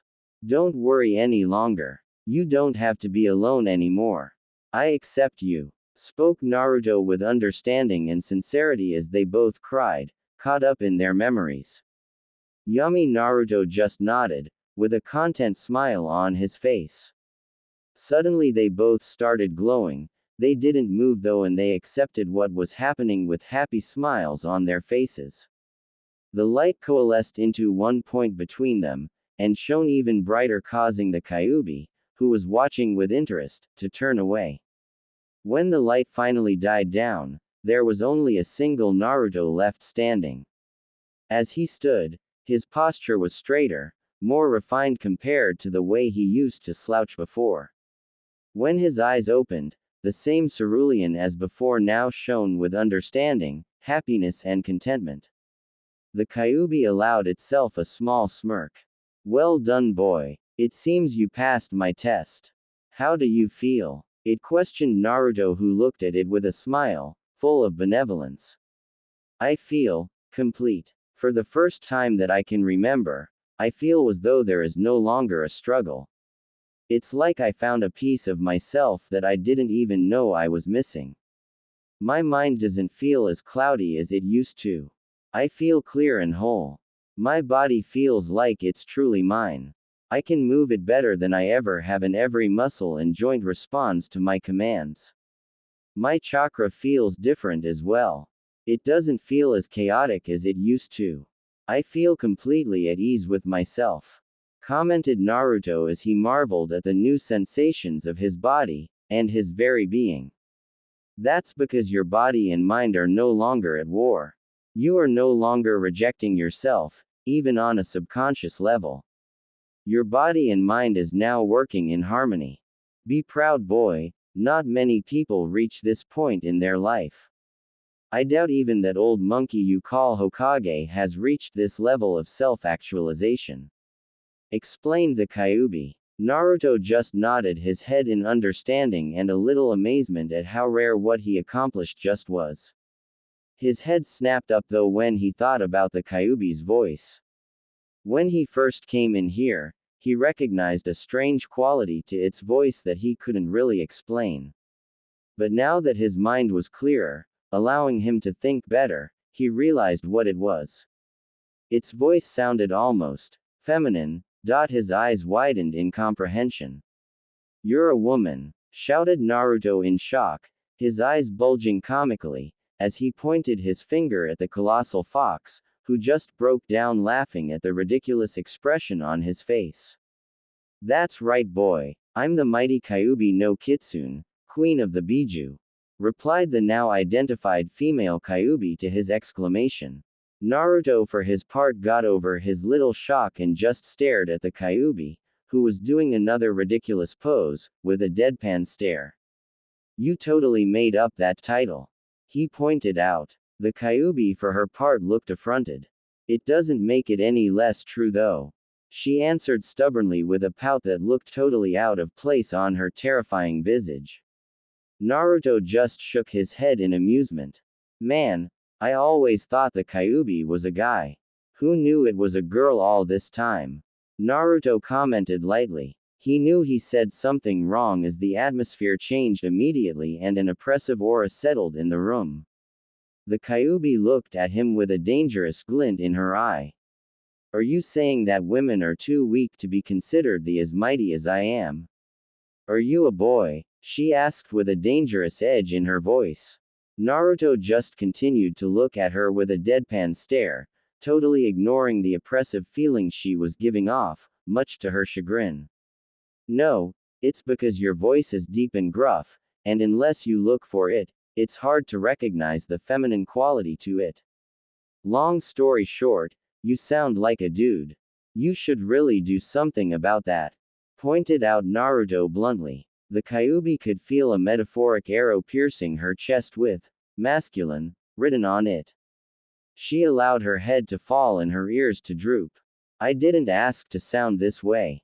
Do you know how hard it is to be a woman with this voice? She asked with a pitiful voice. Naruto started to feel a little sorry for her. Look, I'm sorry I said that. If it's any consolation, I think you have a very pretty voice. Naruto said kindly, causing both of her ears to perk up cutely. She looked up at him with a searching stare. Really? She whispered uncertainly. Naruto just nodded emphatically, causing her to perk up even more and her tails to wag happily. Naruto had to stifle his giggle at her cute behavior. She really wasn't as bad as people made her out to be. But he knew from experience that people only see and believe what they want to. They judge what they don't like or don't understand with harshness. He sobered up though as he needed answers. He finally accepted himself after all these years. For him to move forward though, he needed to know where he came from. He needed to truly know who he was for him to be the man he wants to be. You told me you would tell me about my parents if I passed your test. He pointed out, snapping the Kyuubi out of her reverie. She looked down at him with a scrutinizing stare before nodding her head and resting it on her paws in front of her. Sit down and make yourself comfortable. I will tell you not only about your parents but about my origins. It is a story that is connected and universal, she said. Naruto nodded before he sat down on the water-covered floor in a cross-legged position. My story goes all the way back to the Raikudo Sennin. I can see you don't know who that is. He was revered as the god of shinobi. He was the first and most powerful. Today, he is just a myth amongst shinobi, but I know him to be very real. There was once a colossal primordial monster that threatened the world. Its power was what shaped the continents. It was always hungry though. Not for food, but for death and destruction. At the time, people had no way to oppose this terrible calamity. But then he came along, the Raikudo Sennin. He fought the beast for days on end with no rest. When he finally wore the beast down enough to do something nobody thought possible. He sealed the beast within himself, becoming the first ever Jinchuriki. The people were so thankful to be freed from their fate that they worshipped him as a god. Naruto was listening with rapt attention as the Kyuubi regaled the tale. The Kyuubi as well noticed that he paid full attention to her words. If this was the old him, he would have gotten bored halfway through and drifted off. It seems fusing with his darker half, which embodied the more spiritual aspect of himself, represented by his cognitive functions and intelligence, really enhanced him.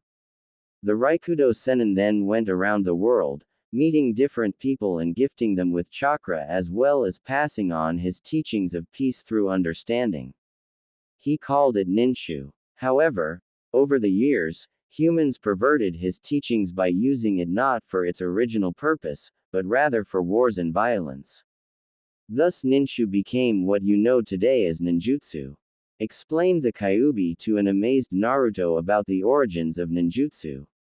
For all his power though, the sage was not immortal. He knew that the day would come that he would pass on to the next world. He knew that when this came to pass, the Jubi will be free from the confines that he kept it for so long and will once again rampage upon the world. So he came up with an idea. Before his death, he split the chakra of the Jubi into 9 different parts, thus giving birth to the Biju of today. The husk of the Jubi that was left over was sealed up and thrown into the sky, creating what you know today as the moon. He gave the 9 Biju different names and tasked us with maintaining the balance of the world. We were neither good nor evil, we were neutral. It was our task to ensure nature and the world remained in equilibrium. It was on his deathbed though that the problem started. You see, the sage had 2 sons. The eldest inherited his eyes and was hailed as a prodigy in the mystic arts. The youngest son inherited the powerful body and chakra of the sage, and he wasn't nearly as talented as his brother, but he believed in hard work and determination. On his deathbed, when the sage was looking for a successor to his teachings, he asked the brothers how they would go about maintaining the peace. The eldest believed in peace through power and intimidation. The youngest, however, believed in peace through friendships and bonds, forming an understanding between people. The sage decided the philosophy of the youngest was more in line with his thinking, thus chose him as his successor. The eldest was infuriated at being overlooked for what he thought was his weak younger brother. He challenged the youngest to a fight. It was unclear who won, but the events from that day forward started an ancient blood feud that I'm sure you are quite familiar with. The youngest son was the ancestor of what is today known as the Senju clan, whilst the eldest is the ancestor of the Uchiha clan. Finished the Kyuubi, gritting her teeth at the thought of that accursed clan. Naruto on the other hand was wide-eyed at the history of the founding clans of Konoha. Ings. Those Uchiha were always arrogant pricks. They always went out of their way to make my life difficult when they were still around. It's no surprise their ancestor was just a big baby throwing a temper tantrum. Stated Naruto with a scowl on his face, causing the Kyuubi to smirk at him in approval. You and I are going to get along great, boya. Anyway, after the Raikudo Sennin's death, my siblings and I hid ourselves away, whilst still doing our jobs as guardians of this world as the sage expected from us. Over the years, I witnessed how humans became more violent, more bloodthirsty and uncaring of their fellow man. The sage's teachings were all but lost to the humans who were far too drunk on power to care. It disgusted me. I secluded myself away on a mountaintop so I didn't have to see those monkeys continue to perpetuate their hatred. That's when that man came along. She said the word, man, with such hatred and contempt that Naruto had to do a double take. The fury and malevolence plastered on her face at the thought of whoever this man was really brought out her bad side. Her visage right now resembled more of how he thought she would be. He made a mental note to never piss her off. That accursed pink-eyed monkey, Uchiha Madara. He came to my abode and spouted some ridiculous speech about the superiority of the Uchiha clan. I was going to turn him into a bloody smear on the ground, but I made the mistake of looking directly into his eyes. I blacked out, I don't know for how long, but when I regained consciousness, I found myself on a battlefield opposing the other hairless monkey from the Senju clan, Senju Hashirama. I didn't have much time to regain my bearings before the wife of that tree-hugging monkey, Uzumaki Mito, sealed me within herself, making her my first Jinchuriki. I later realized that Uchiha Madara took control of he with his Sharingan and used me in battle against Senju Hashirama. I felt anger and hatred for the first time in my life. I had never felt so humiliated before. I was used as a tool, reduced to a slave by a power-hungry megalomaniac. It was then that Hashirama, and all his infinite wisdom, and I mean that as sarcastically as possible, decided to use his unique bloodline and captured my siblings and hand them out to the other villages as some kind of peace offering. Like we were just toys he could give away to soothe whatever tensions he caused. He was just as bad as Madara, in my opinion. She said with a bitter tone in her voice. It was a demeaning memory. She looked at Naruto, who was a bit shocked and a little interested at a certain piece of information. She knew which it was, and decided to enlighten the boy. I see you are probably wondering about Uzumaki Mito. She was indeed your fellow clansman. That's right, the Uzumaki were once a clan. They were feared and powerful. They were regarded as the cousins of the Senju. They excelled at Fuinjutsu and Kenjutsu and were known for their monstrously high chakra reserves, abnormally fast healing factor, as well as their prowess with sweetened ninjutsu and kenjutsu. The Uzumaki clan were the masters of Fuinjutsu. It is said there existed nothing that they couldn't seal away. However, the other nations felt threatened by their power and independence, so they conspired to wipe them out. Iwagakure, Kumogakure and Kurigakure formed an alliance and proceeded to wipe out Uzushiogakure, the home of the Uzumaki. I'm unsure why the Uzumaki were not in the history books or lessons of Konoha, as they still bear the symbol of the Uzumaki of their uniforms. The red spiral. It is unsure how many survivors there were, if any, after the attack. But Konoha brought a young girl to the village before the attack happened. She was to be my next Jinchuriki. Unfortunately, Mito poisoned her mind by telling her I was a being filled with hatred. So she treated me like a rabid dog that needed to be put down. I was chained to a molten rock for the rest of her lifetime, in excruciating pain. I thought I could convince her I wasn't some apocalyptic beast, but Mito's hatred and bias was inherited by her. Her name was Uzumaki Kushina. From what I could see, she was quite a tomboy, with a violent temper to boot. She eventually fell in love with that flaky pretty boy, Namikaze Minato. I'm not really sure how though. He eventually became the Yondaime Hokage. Their life was going pretty well, and she found out one day she was pregnant. They were both extremely happy at the news. It was a few months later that they decided on a name for their baby. Minato took inspiration from his favorite book written by his sensei Jiraiya. He chose to name his son after the main character of that book. He decided the name of his son would be Naruto. Naruto was in tears as he heard the origins of his name. He now knew. His parents loved him. They were pretty famous too. He decided to listen on to the story before he go too emotional. The problems arose from the fact that when a female Jinchuriki gives birth, the seal weakens. To prevent this, it was agreed that Kushina would give birth in a secluded location, with the wife of the Sandaime Hokage acting as the midwife as she was one of the few people who knew about Kushina's status as a Jinchuriki. I only have a vague memory of that night, but one moment I watched your mother give birth to you and the next moment I saw her strapped to a rock as I was extracted from her. Before I could think on what happened I blacked out again. You should know that when a biju is extracted from a host, the host dies. When I regained my consciousness, I found myself in the middle of Konoha, going on a rampage. It took me a few seconds to figure it out, but I realized that I was once again taken control of by a damn Uchiha. At that point, years of resentment for my treatment at the hands of that village as well as the hatred for that accursed clan made me lose my patience. I rampaged freely, destroying everything in my path, until that damn Yondaime Hokage fought me with his summons. The overgrown frog held me down long enough for him to complete his preparations. I saw you lying on a ritualistic altar and I knew immediately what he was planning. I tried to get to him, but I was stopped by golden chains that restrained me. I was shocked because I knew this was a special ability of your mother, who should have been dead from the extraction.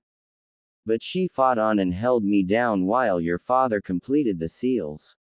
I tried one last attempt to kill you, to prevent myself from being sealed again, but both your mother and father jumped in front of you and I ran my claw through them.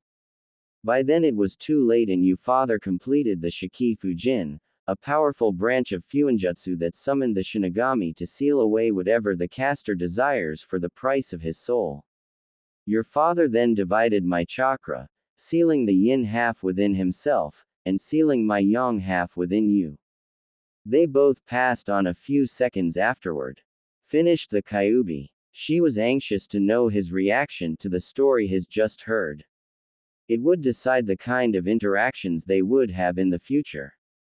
That's the story of how you became a Jinchuriki. Do you hate me now?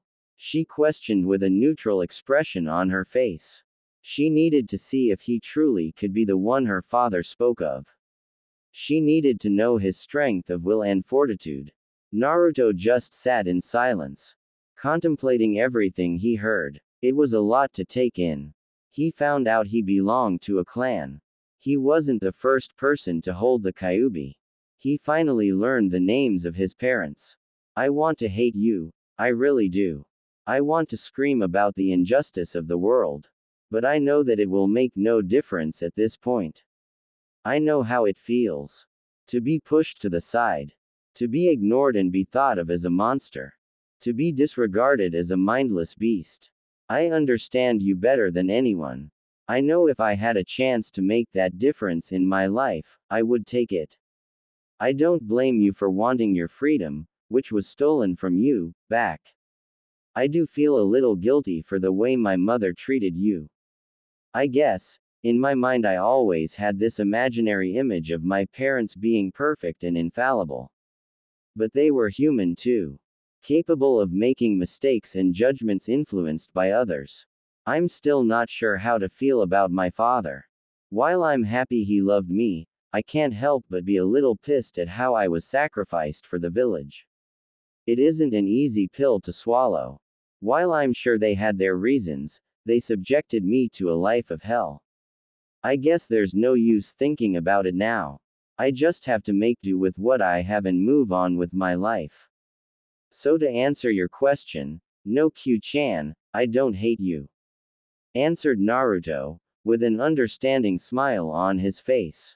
The Kyuubi for her part smiled back at him, happy that she finally found a human who was worthy. After centuries of hatred and prejudice, she can hopefully fulfill the job left to her by her father. Her mind finally caught up to what he said though, causing her head to snap in his direction. What did you call me? She asked incredulously. Well, I can't keep calling you Kubi, it's so impersonal. And since you won't tell me your name, I decided to call you Q-chan. Answered Naruto with a mischievous and teasing smile on his face, causing a furious blush to appear on the face of the Kyuubi. Don't add Chan to my name. I'm the mighty Kyuubi no Katoon, you insignificant worm. Not your childhood friend. You should be calling me Kyuubi-sama. Shouted the Kyuubi in anger as she pounded her head against the cage, much to Naruto's amusement. Calm down, Q-chan, you're going to give yourself an aneurysm at this rate. Placated Naruto, but it lost its effect as the Kyuubi shot him a scathing glare for calling her that name again. He just smiled happily at her in return, causing her to huff in annoyance. I'm starting to regret calling you in here, she said, causing his smile to widen even further. Don't be like that, Q-chan, we're going to be a great team. But we need to find a way to get your yin chakra back. Pondered Naruto, completely missing the look of utter shock mixed with hope, on the face of the Kyuubi. What? She questioned, just to be sure. Well, you said the Yondaime split your yin and yang chakra apart. Meaning, right now you are incomplete.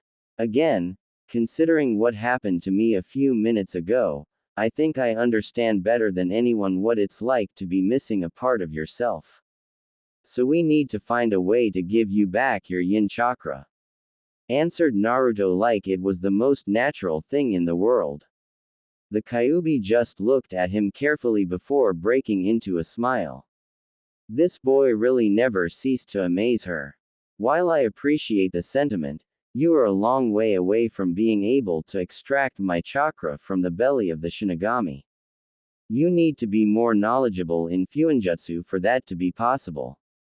As it stands, you are barely acceptable as a shinobi. Pointed out the Kyuubi bluntly, causing Naruto's shoulders to droop and a small rain cloud to appear over his head, causing her to chuckle. I know that. I regret not taking my training seriously. I can't help but wonder sometimes, if I was strong enough, would Haku-chan still be alive? He questioned himself. The Kyuubi looked down sadly at him. Knowing how painful the girl's death was for him, it did make her feel a twinge of something. She was unsure what it was though. She decided to put it at the back of her mind and help him out of his funk. You can't dwell on the past too much, Naruto. Your girl would not have wanted that for you. You have to be strong and face the world with your head held high. It's too late for what ifs. What's done is done. You need to look to improve yourself from now on. You already have the perfect tools to be somebody great, you just need to use them properly. Soothed the Kyuubi, making Naruto smile at her in appreciation. That's the first time you called me by my name. He pointed out with a smile on his face, causing her to huff in annoyance. What do you mean I have the right tools? He asked quizzically. She just shook her head at him. You have the perfect training tool in your arsenal. And you can use in a way that nobody else can do to your unique condition. She said, causing question marks to appear above his head. She forgot that he was still an idiot when he learned the technique and therefore never truly understood what he was learning. The Kage Bunshin no Jutsu. You haven't realized it yet, but they have a special function. When a Kage Bunshin dispels, the memories of its lifetime is transferred back to the original. This technique was originally designed for recon missions, where you can send in a clone and get the layout of the place as well as traps without the danger of being caught. You, on the other hand, with your massive chakra reserves, accelerated healing plus me inside of you, can use this jutsu like nobody ever has. Imagine it, if you made 10 clones, what would normally take you 10 days to learn can be learned in 1 day and so forth. What could take most people years to master, you can do it in days, weeks or months, depending on how many clones you spend on it. You can use it to finally catch up on all the important points you missed from the academy and go even further. The possibilities are limitless, she pointed out, to his wide-eyed amazement. He thought back to all the times he used the technique. He realized, with a jolt, that it was all in combat situations. While in the rush of the battle, he never took the time to notice anything off about his clones. He was an instinct fighter, so he probably did get memories of his clones, but he mistook them for his own in the heat of the moment to beat his targets. The Kyuubi was right, the applications of this jutsu was mind-blowing. He could accelerate his training by years. While that Sasuke now had his little eye infection, he had a much greater tool in his arsenal. A wide maniacal grin spread across his face as he started to chuckle in a creepy manner, making the Kyuubi sweat drop at his behavior. He snapped out of it though and fixed her with a scrutinizing stare. Not that I don't appreciate the help, but why are you doing this? Questioned Naruto with a suspicious undertone in his voice. Now that he finally whole again, his personality is much more in line to what it should be. As such, years of mistreatment had caused him to have a rather cynical view of things. HMPH, regardless of what you hairless monkeys think of me, I'm not some mindless beast filled with hatred. She said. I know that, interrupted Naruto. But why are you being so forthcoming with information?